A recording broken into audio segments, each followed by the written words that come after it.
the sports editor is absolutely delighted to chat to Springbok rugby player Nadine Roos. Nadine's been doing some interesting things and I think has got an abundant career ahead of her, but so grateful to have her on the show and talk about her career. But Nadine, before we start talking about rugby, you were recently in the USA. You were pushing your physical abilities a bit there, weren't you? Yes, I would definitely. Like, I do have a career in rugby, but I've been doing CrossFit for quite a while, and I've had the dream of going to the CrossFit Games since I've started with CrossFit and realizing what CrossFit is about and things like that. So finally, that dream came through by joining the team that went to the CrossFit Games. So yes, and I always like to test myself. No, it's excellent. Yeah, I've seen some of the CrossFit things that you've done there, and you're brave. I think you're committed. It's excellent, but it takes a lot of hard work, doesn't it? Yeah, it takes a lot of commitment and hard work. If you want to compete at that professional level, because it's quite taxing on your body, and it takes a lot out of you, like your whole routine that you have to take daily in and out. So there's a lot of things you have to consider when you want to compete at that type of level. No, that's good. Well, I'm sure you've done your homework, but let's chat about rugby. And I think you've got an incredible story, actually. But before we get into the finer details, just how important has the game of rugby been for you? Well, first of all, women's rugby for me is very important.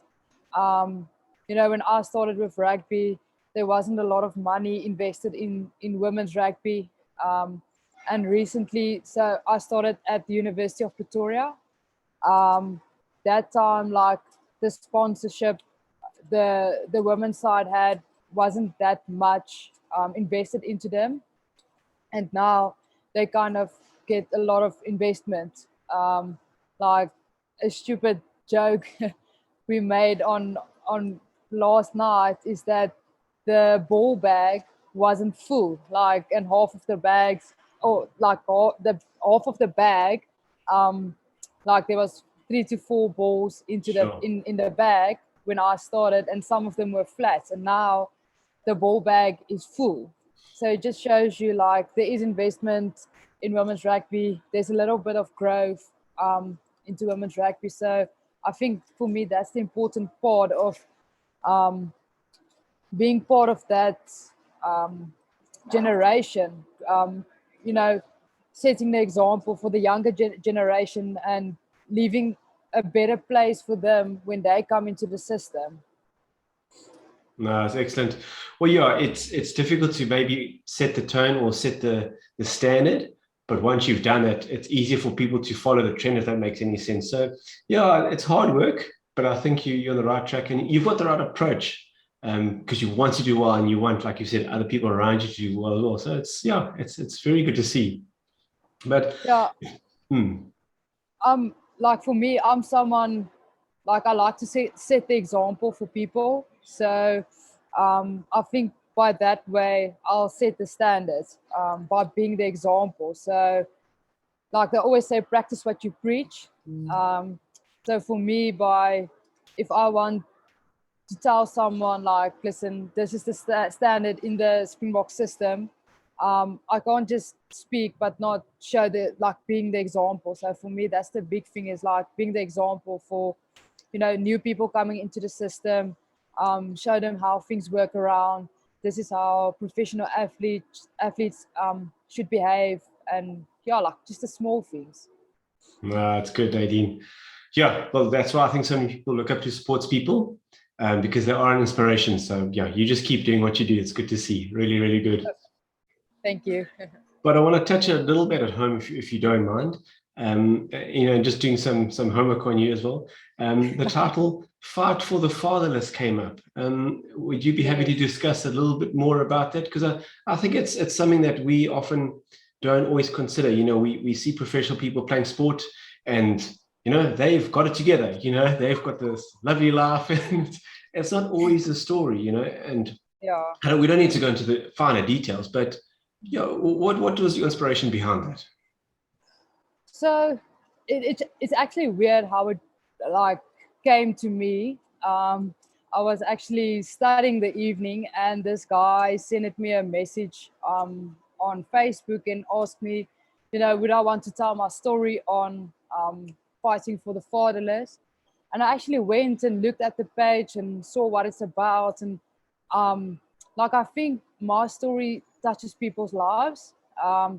Because for me, it doesn't matter where you come from, it's where you're going. So yes, like that's what's driving me, to be a better person, to chase success, but also like not to be the person my parents were. um, and I think by that, sport was my escape. Like, I think all the psychologists say, obviously, like your brain, all the stuff it releases when you train, and things like that.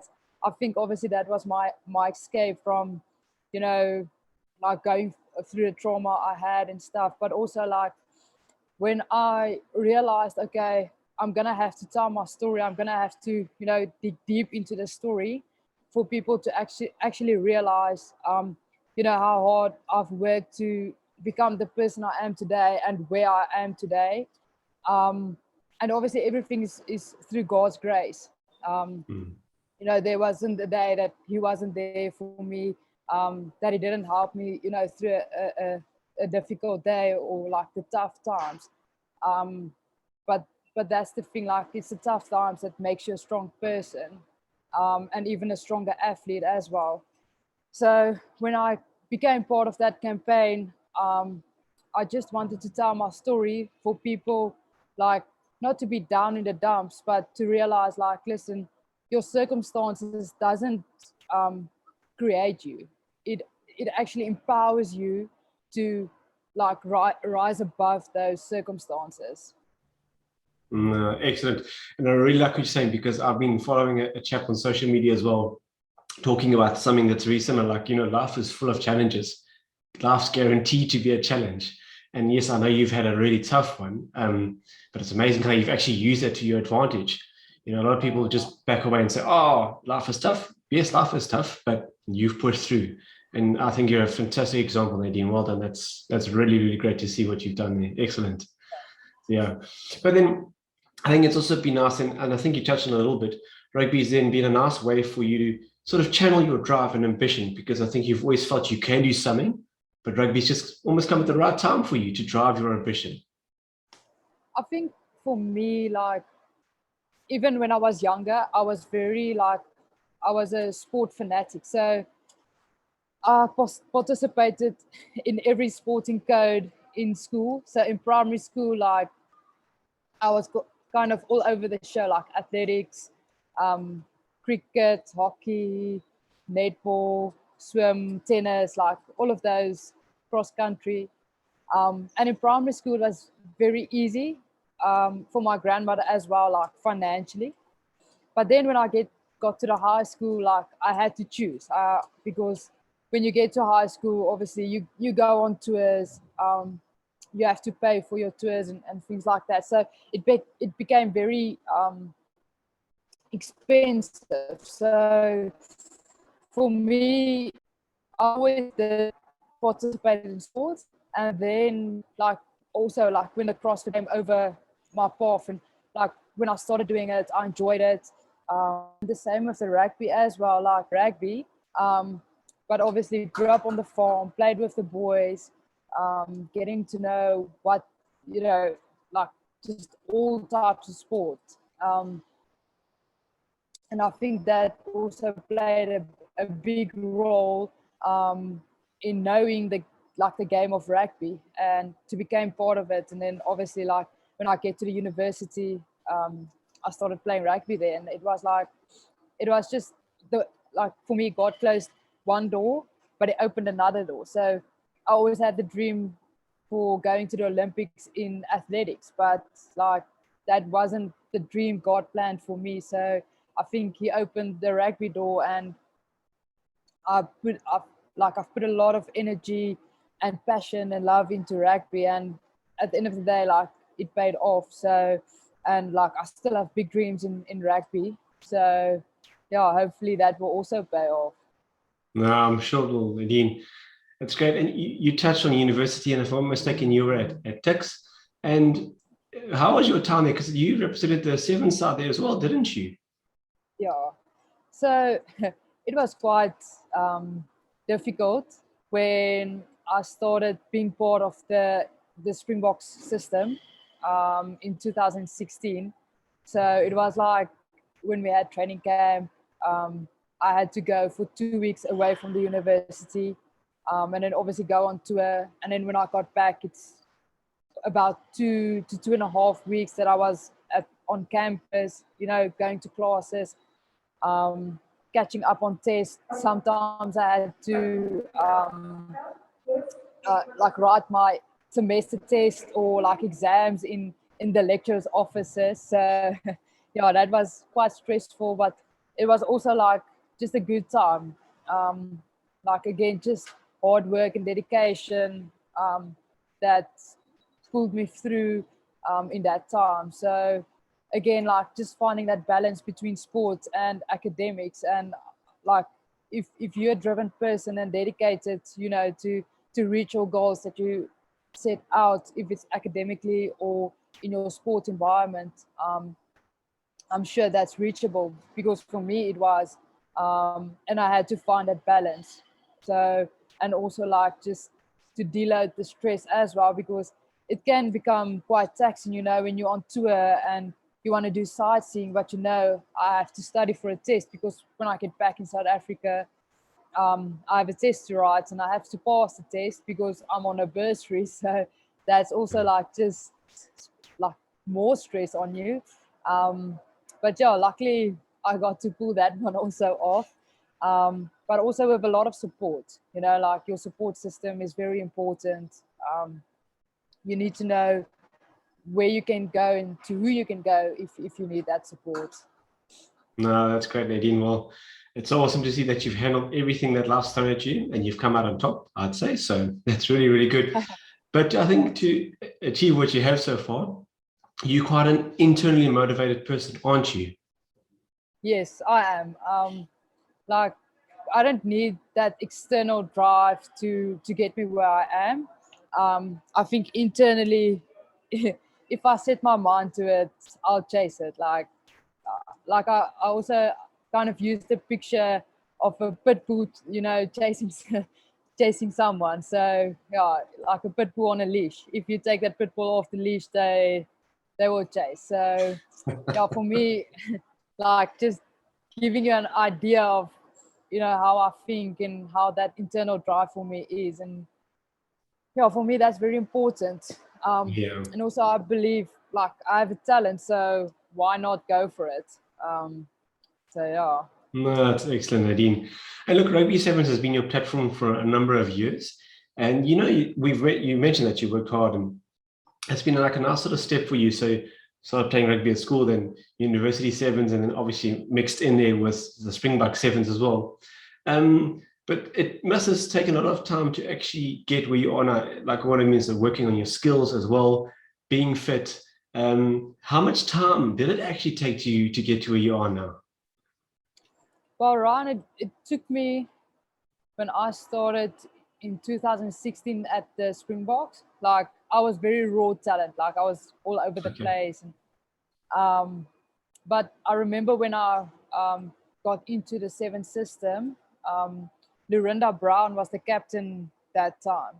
And she almost like took me under her wing, like just, kind of guided me throughout the system. I was also, sometimes I have a very short temperament. So she just knew how to calm me down, because I was so young. So, you kind of, you snap quickly at someone if you don't really understand, or you're still learning, getting wiser, and things like that. So, and also when I got into the system, I realized, yes, like I'm gonna have to put a lot of work and effort in, like improving my skills, getting to know the game better, because on an international level it requires a lot from you, you know, to be at the top of your game, to perform like all the time.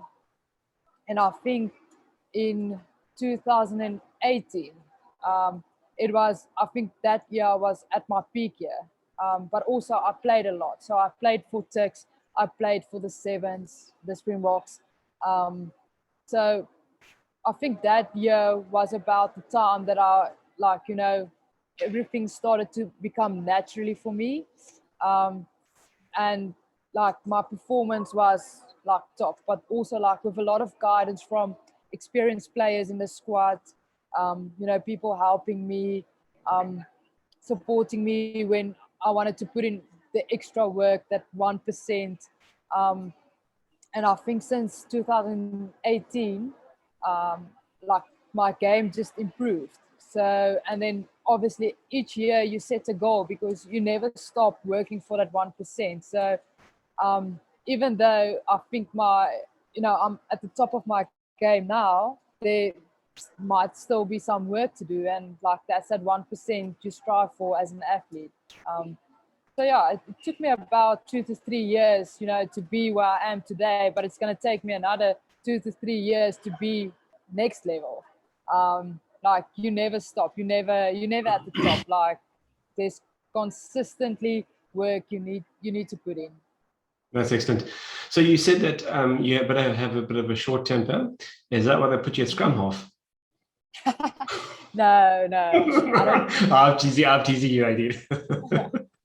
But yo, that's better now. Like obviously, I was young, and yeah, now No. I understand better. And sometimes I still like snap a bit, but it's not for the wrong reasons. It's like sometimes it's just like, you know, when it comes to discipline things, I kind of just gets like, you know, we have to be disciplined, because when you get on the field and you're not disciplined, you're gonna get blown against you, and like at the end of the day, that's what's gonna cost your game. So like just putting that into perspective, the things why I lost my temperament and things like that. So, but that's better now.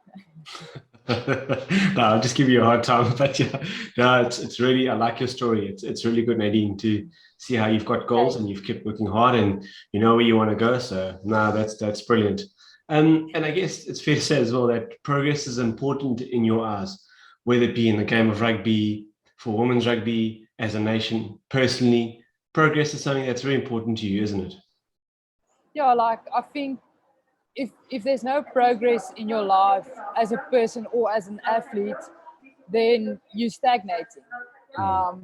And when you stagnate, like it shows, then you're not driven, or like you don't set goals for yourself. So, and that's kind of also a thing that I've learned, through Paul Dalport, is that you're a person before an athlete. So for me, what makes a good athlete is someone who's humble. You know, they show, or they offer help to other people. And I believe for me to grow, I have to help other people as well, because that's the way you learn. Like you learn by doing. And also for me, like, you know, just giving something back to women's rugby as well. You know, because how can we develop the game? How can I grow if the people next to me also like doesn't grow? So for me, that's also progress, and that's small progress. Um, but also like just putting in the work, you know, being dedicated year in and year out, and yet again like striving for that 1%. You're never the best, you never at the top of your game if you're not consistently working. So, you know, consistently over time. So that's the big thing for me, like to just show progress. No, that's excellent. So good to hear. But tough times come with good times and vice versa. But are you happy where the squad is at the moment? And I guess it is an interesting time for them. Yeah, I think the tough time the seven system had is like when we've merged with the 15s and the sevens, and like there was no sevens tournaments this year, because of COVID. Cape Town Sevens is cancelled.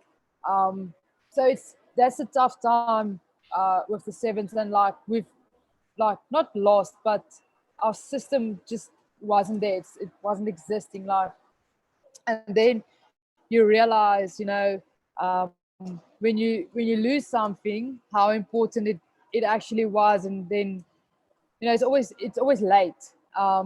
But now realizing what we had, and if that system can come back again, the seventh system, I think we'll be much stronger, and like the bond will be much better. And I think that also it improves performance on the field, because if you go through the tough times off the field, um, you know it helps you grow together, grow closer to one another, showing more interest in one another's lives, and that obviously contributes to on field stuff. Um, but yeah, like that's a tough time I think we've been through this year, is like COVID, just messing things up for us. Um, but also like just standing tall, standing strong, still sticking together, still checking in with each other, like is everyone well? Um, Even though we see one another a lot at the 15s, and with the 15s training and things like that, like we still care about the seven system, and what will happen with it, looking into next year, because next year is a big year for us. um, so yeah, like it's just getting through the tough times, but sticking together as well. No, excellent. No, that's good. But at least it might sound a bit cheap, but at least there is a sort of program happening. And let's just hope it does continue to go from strength to strength. But I know we touched on Tux University Sevens. So is that still happening, or is that also being sort of put to the wayside now, and there's no more really sevens competitions anymore? No, they've actually played last week Saturday, like a Yeah. friendly against UJ. And they're playing this Saturday against the Gauteng Women's Rugby Institute, um, like in preparation for the USAs and the FISU World Cup qualifications. So like that's starting to get rolled on, but unfortunately USAs is cancelled for them. So yeah, but they're still working towards that FISU goal, to qualify for the World Cup. That's the University World Cup next year, which is will also be quite good if we have a South African uh, side representing us. So yeah, like that's still happening and going on, and so far they might go to Dubai, and go and participate there. So like things is still happening for them as well, which is quite positive. Yeah, I just feel it's important also looking at the bigger picture that, they do get some exposure. So it's not just a end off there and nothing else happens after that. I just think it's very important. So yeah, no, it's good to hear. It's really, really good to hear. But then, Nadine, how do you deal with all these cancellations? Because I mean, there's only so much preparation you can do. And yes, like you mentioned, big year for you next year and something to look forward to. But it's like disappointing that we hear, Cape Town Sevens has been cancelled in December here in Cape Town. But how do you deal with how do you deal with it, man? Yeah, like I think obviously you get excited, especially after COVID now, when you see tournaments is coming up, things is gonna happen, and then just suddenly in the news you see, oh, tournament cancelled. I think there will always be like a bit of that disappointment, especially when it comes to home ground tournaments. I mean, we we last played 2019 in Hmm. at Cape Town Sevens, and that was just a wonderful experience, you know, having that home ground advantage, playing in front of like you know the home crowd, um, and like just showcasing our talent on the field. And yes, things didn't go according to plan, um, but it never does. So, but just being able to be there and play there, and realizing that's the thing we want to do every year, and now like just receiving that disappointment of the tournament is cancelled. But I think that's where you need to be adaptable. You can't dwell on disappointments. You have to get on with life and work towards the next goal. And yes, if another tournament might get cancelled, then like the show must go on. You can't just again dwell on the disappointment. So, and yes, it's a hard pill to swallow, but unfortunately, you have to go on with life, and you need to constantly create that goals and working towards something. And yeah. Excellent.